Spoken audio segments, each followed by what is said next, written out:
Without art, the crudeness of reality would make the world unbearable, said Bernard Shaw. And this totally sums up most of our travels. If you have been a part of our travel journey till now, you would have observed that we tend to find art and history in all our sojourns. In the process, we get to meet and interact with a lot of locals and learn about their art. One such destination was the Bikna village in the Bankura district of West Bengal, which we mostly covered in the last video. Bikna enjoys quite a few visitors as it is easily reachable.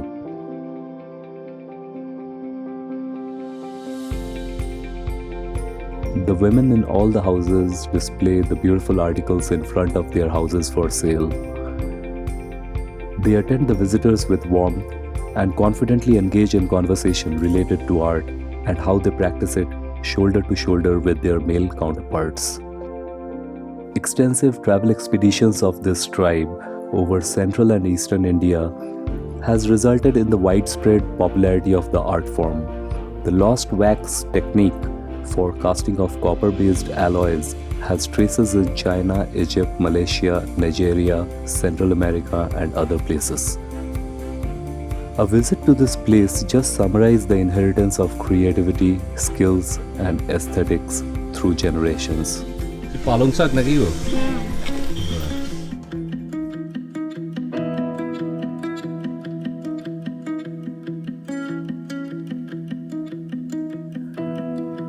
By this time, Juljul was tired chasing goats and chicken, so we had to go out to find a place which serves goat of chicken.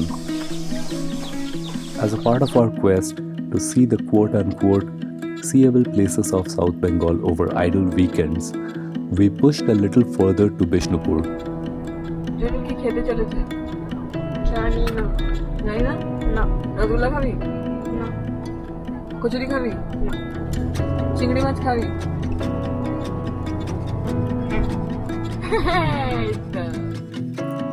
Although we have been to Bishnupur earlier in couple of occasions, but this time it was more for the lady of the car. The objective was to look for the whole 9 yards. Nope, not the bullet strip from the American combat planes. In this case, Bishnupuri silk sarees. I want your opinion, not a photo. But before that, lunch was on the cards. We were in search of a restaurant by the name Annapurna, of which we have often heard about. One more pro tip, do not rely on Google Maps much, rather use the Grameen GPS. Simply ask people for directions like good old times. The roads inside Bishnupur town can at times make you throw away the idea of driving to this place. We got so hungry driving in this maze, my poetic skills went up a notch. After a lot of gol gumna, we have reached Annapurna to have some khana. Well, almost.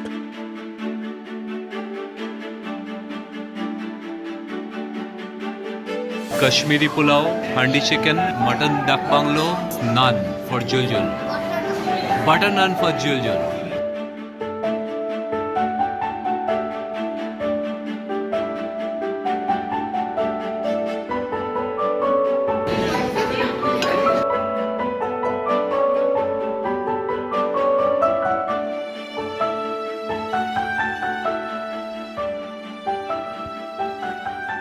So after our lunch was done, we took a quick stroll around the Terracotta temple complex.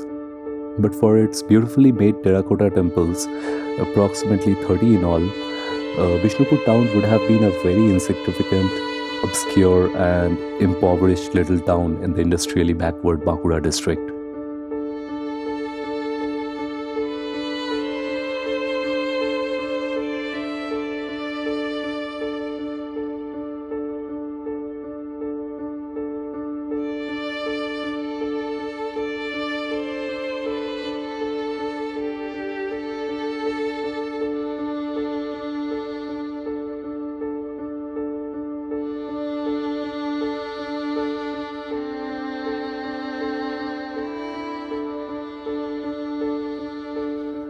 The Malla kings who ruled a part of West Bengal between Burdwan and Purulia were patrons of Vaishanavism. They invited scholars and artists from all over to Bishnupur. Much of this richness is reflected in the terracotta temples that stand tall even today. Hence the name Bishnupur in local parlance, and were built across 700 years from 10th to 17th centuries.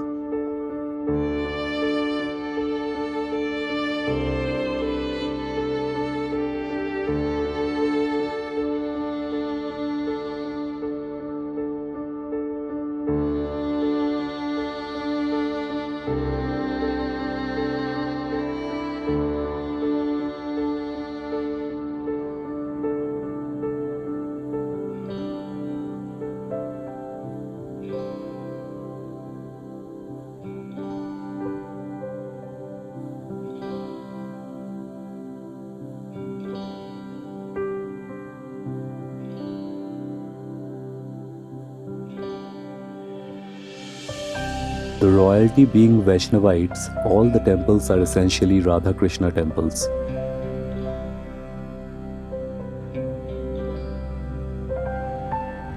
Some of the temples still have idols inside that are still worshipped, and some temples don't.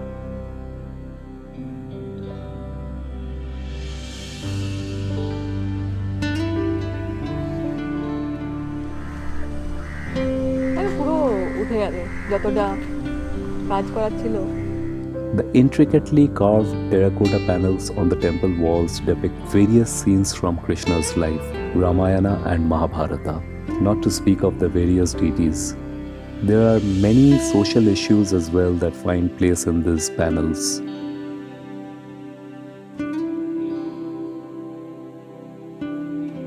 It's hard to imagine an entire holy city built of terracotta, a temple town built purely of clay and brick. The unavailability of the stone in the floodplains of Bengal probably led to the extensive use of terracotta. But it is a testimony to the skill of the local temple builders that these temples survive to this day. The temple architecture is also fairly unique and resembles the architecture of thatched huts of Bengal used for residential purpose in rural Bengal. There are various other uniqueness to the architecture of the temples, but that being an alien subject for me, I would refrain from commenting on those aspects. So this is us here in Bishnupur. That one is Jor Bangla. We just visited, and over here is Radha Sham temple. Julil is doing his set of photography.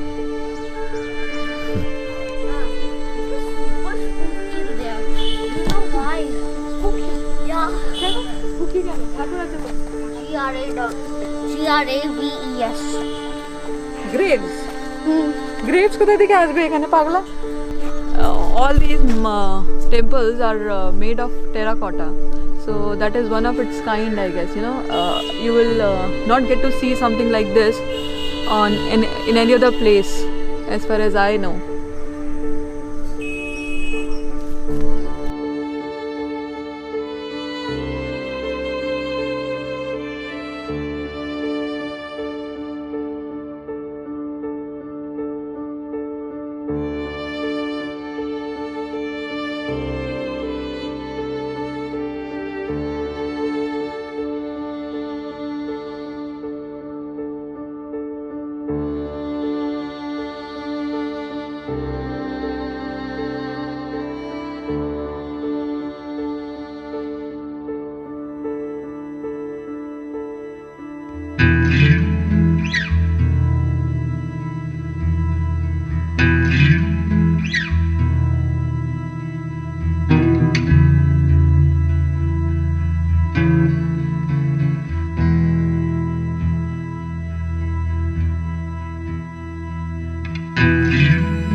এটা কিরকম দাম? 300 টাকা। 300 টাকা। যেটা পড়বে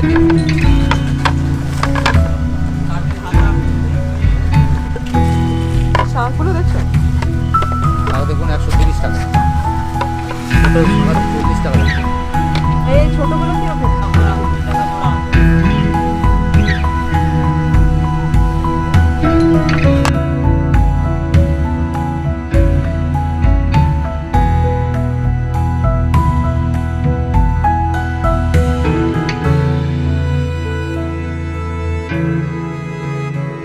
As the evening set in, we headed for the local sari shops for which we primarily came.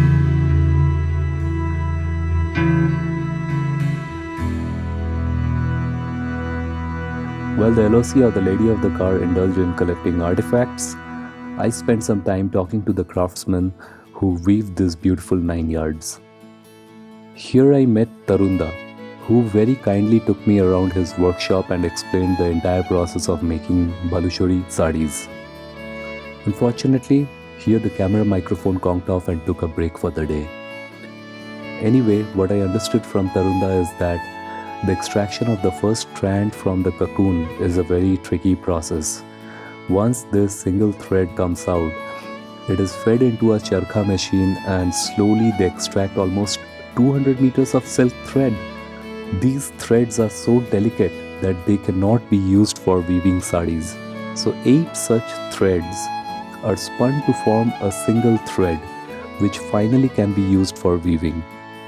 They are then dyed and rolled up in bobbins. The making of the motifs for a Baluchari saree is in itself an intricate process. Firstly, the design is drawn on a graph paper, it is colored, and punching is done using cards. The silk threads pass through these punch cards, and based on the placement of the colors, the design is made on that saree. After punching, these cards are sewed in order and fixed in the jacquard machine. It generally takes 5 to 7 days for weavers working in 2 shifts to make a basic saree. For aesthetically detailed ones, it goes in months. The weaver keeps on pressing the pedal of the loom and pulls the knob of the loom to create a mesh of silk threads which ultimately form the Baluchari saree. This type of silk handloom first originated in the village Baluchar in Murshidabad. Imperative to mention, this art flourished under the patronage of Murshid Quli Shah, the then Nawab of Bengal. Later during colonial times, due to some natural calamity, the artist shifted base to Bishnupur. The art continued to thrive under the patronage of Malla dynasty. In more recent years, the Baluchari form received its geographical indicator, legally making only works from Bankura district certifiable as genuine Baluchari. It is significant, however, to recall that much like Bengal at the time, ideas and images can cross-fertilize to produce and influence contemporary forms, and in this, the Baluchari may always remain an inspiring note.